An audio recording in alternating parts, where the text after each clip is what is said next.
ಬಾಗಲಕೋಟೆ ಜಿಲ್ಲೆಯ ಬಿಳಗಿ ಸಾರ್ವಜನಿಕ ಆಸ್ಪತ್ರೆಯಲ್ಲಿ ಭಾರೀ ಅವ್ಯವಸ್ಥೆ ಕಂಡು ಬಂದಿದ್ದು, ಇದಕ್ಕೆ ಸಾರ್ವಜನಿಕರು ಆಕ್ರೋಶವನ್ನು ವ್ಯಕ್ತಪಡಿಸಿದ್ದಾರೆ. ಹೌದು, ಚಿಕಿತ್ಸೆಗಾಗಿ ಬಂದ ರೋಗಿಗಳು ಆಸ್ಪತ್ರೆ ಸಿಬ್ಬಂದಿಗಳ ನಡೆಗೆ ಆಕ್ರೋಶಗೊಂಡು ಆಸ್ಪತ್ರೆ ಬಾಗಿಲಿಗೆ ಬೀಗ ಜಡಿದು ಪ್ರತಿಭಟನೆ ಮಾಡಿರುವ ಘಟನೆ ಇದೀಗ ಬೆಳಕಿಗೆ ಬಂದಿದೆ.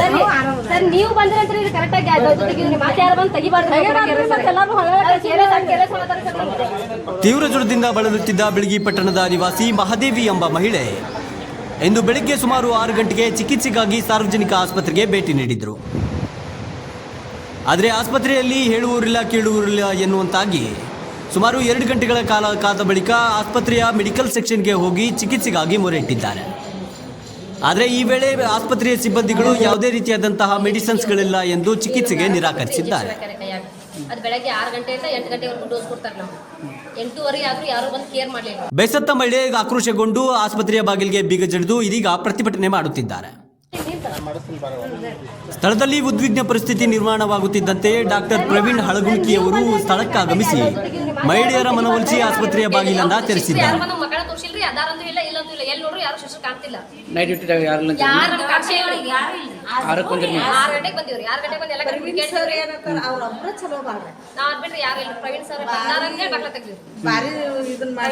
ಜೊತೆಗೆ ರೋಗಿಗಳತ್ತ ಸುಳಿಯದ ಕೆಲ ಸಿಸ್ಟರ್ಗಳ ನಡಿಗೆ ಸ್ಥಳೀಯರು ಹಾಗೂ ರೋಗಿಗಳು ಭಾರೀ ಆಕ್ರೋಶವನ್ನು ವ್ಯಕ್ತಪಡಿಸಿದ್ದು, ಬಾಗಲಕೋಟೆ ಜಿಲ್ಲೆಯ ಬಿಳಗಿ ಸಾರ್ವಜನಿಕ ಆಸ್ಪತ್ರೆಯಲ್ಲಿ ನಡೆದ ಈ ಘಟನೆ ಸರ್ಕಾರಿ ಆಸ್ಪತ್ರೆಗಳ ಕಾರ್ಯವೈಖರಿ ಬಗ್ಗೆ ಪ್ರಶ್ನೆಯನ್ನ ಹುಟ್ಟಿಸಿದೆ.